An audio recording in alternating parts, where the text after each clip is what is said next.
We're moving now from ancient history to more recent history, and we're going to be taking a look at what happened around World War II. As a matter of fact, during World War II, the Thais were required to round up all the foreigners and keep them in a compound, much like POWs.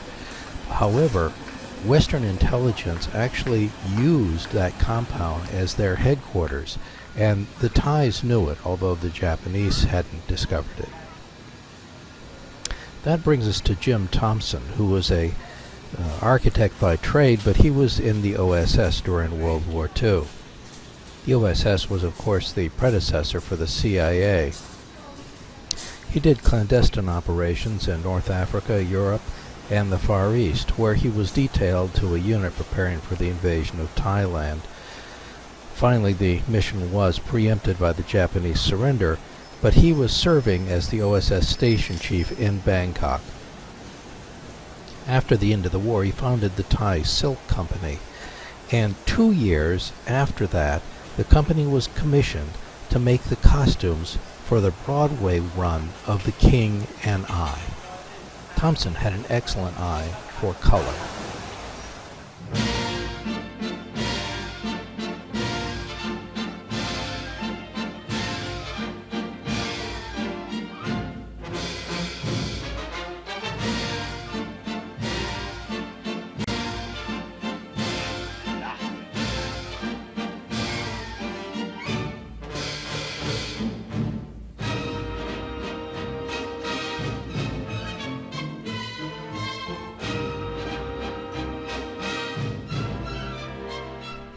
Thompson also gained renown by the construction of his house.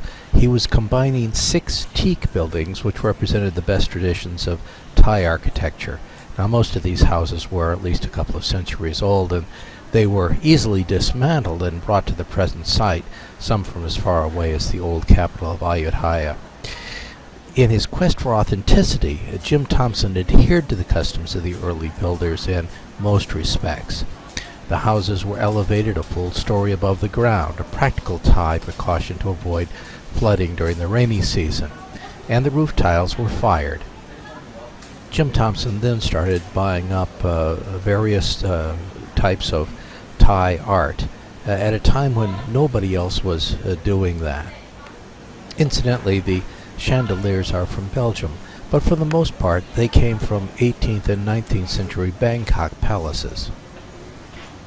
Among other things, from time to time, we know that Jim Thompson bought fake objects of art, oriental objects of art.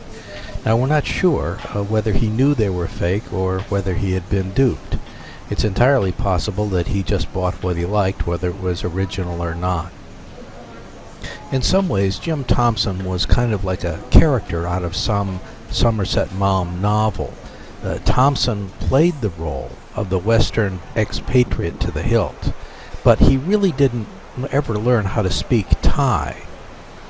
He had every foreign visitor of any connection in Bangkok at his house, and that included everyone from Truman Capote to Ethel Merman.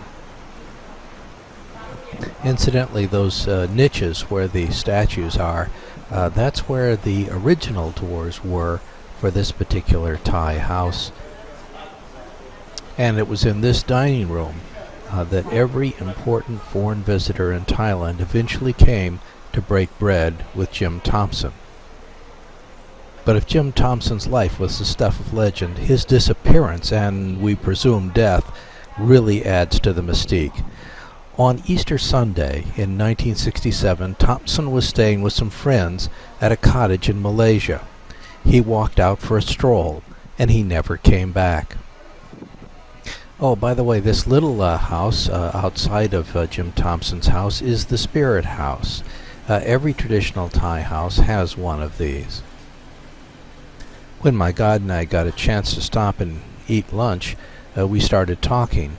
And among other things, I asked my guide about Jim Thompson and what happened to him. Now, I knew that no one actually knows what happened to Jim Thompson, but I thought I'd get some perhaps informed speculation. But my guide told me that his father was a major general of police. Thai police in the special branch. And the result of that is his father certainly knew as much as anyone did what happened to Jim Thompson. And my guide told me his father had no idea whatever happened to Jim Thompson. Speculation is rife.